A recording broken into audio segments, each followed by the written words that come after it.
topiknya kedengaran berat, tapi tenang, kita kulik pelan-pelan dan kalian semua paham.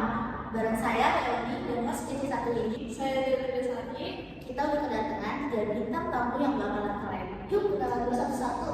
Halo semuanya, perkenalkan nama aku Gila. Halo semuanya, perkenalkan nama aku Dinda.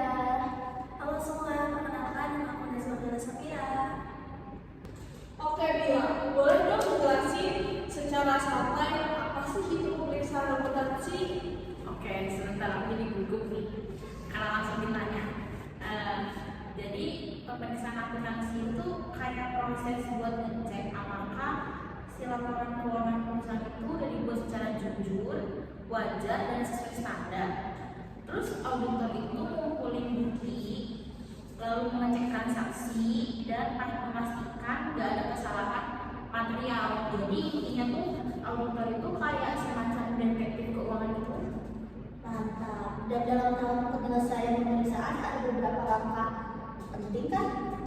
Benar, ada 5 langkah utama nih. Yang pertama, cek peristiwa setelah tanggal neraca.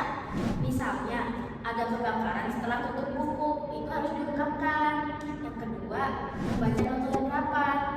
Itu untuk melihat keputusan penting. Yang ketiga, ada konfirmasi, litigasi, dan klaim. Yaitu untuk auditor menanyakan ke pengacara klien.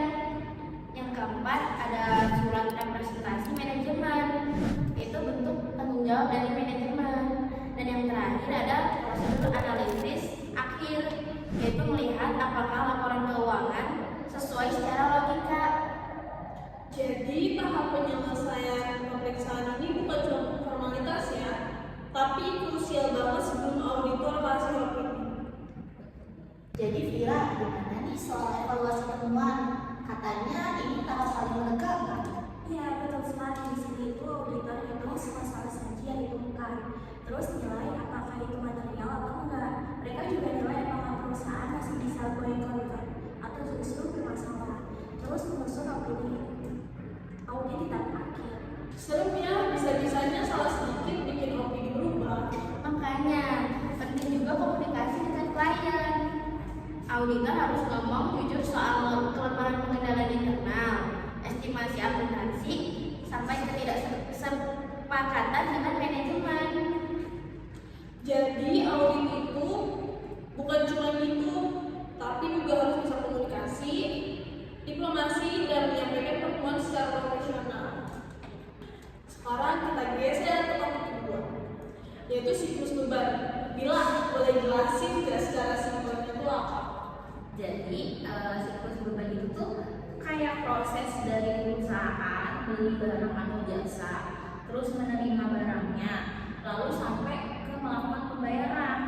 Jadi hal ini tuh semua menyangkut ke beban operasional seperti kayak listrik, gaji, terus sewa, dan lain-lainnya.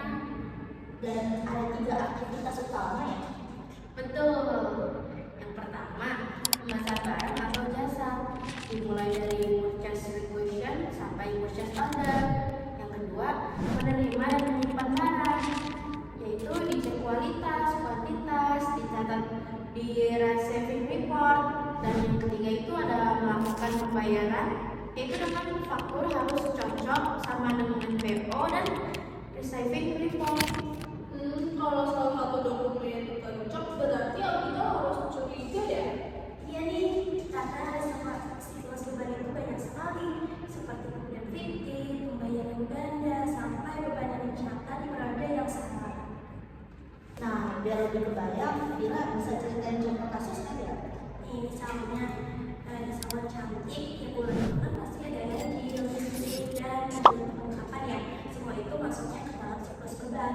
Tapi sering misalnya beban listrik sudah terjadi tapi belum dicatat. Nah, auditor harus pastikan itu dicatat sebagai beban aktual. Kasus yang kayak gini itu sebenarnya simpel, tapi sering bikin laporan lebih berubah banyak. Jadi kuncinya, pengendalian internal harus kuat dan pencatatan harus tepat periode. Betul. Wah, pembahasan hari ini lengkap ya. Mulai dari siklus penyelesaian, pemeriksaan, sampai siklus beban. Intinya Sebenarnya auditor itu bukan cuma untuk angka, tapi juga menganalisis, mengevaluasi resiko, dan memastikan semua proses berjalan sesuai standar. Dan siklus berbagi itu penting banget karena salah pencatatan aja bisa bikin laporan keuangan itu jadi menyesatkan. Kuncinya, kontrol internal kuat, dokumen lengkap, dan bukti yang valid. Semoga pembahasan ini bikin kalian lebih paham dan tentu saja nilai tugasnya mantap. Amin. Oke teman-teman, terima kasih sudah dengerin Audit Talk. Sampai jumpa di episode berikutnya. Bye-bye.